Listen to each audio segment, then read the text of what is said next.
ஆடி மாதம் என்ன சிறப்பு? இந்த ஆடி மாதம் விரதத்தை குறிக்கக்கூடிய மாதம் இந்த மாதம். பொதுவாக இது இரவு காலம் இருக்கிறதுனால இந்த ஆடி மாதம் விரதங்கள் இருக்கிறது, அதிகமான உணவுகளை உண்ணாமல் இருப்பது, எளிதில் ஜீரணமாகக்கூடிய உணவுகளை உண்பது.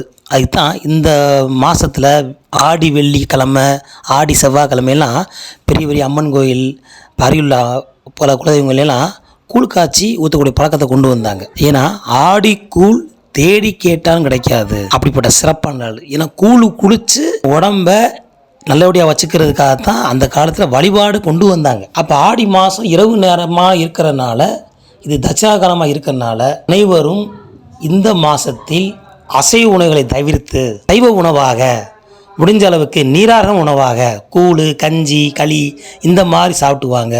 உடலுக்கும் நல்லது, இறை வழிபாட்டுக்கும் நல்லது.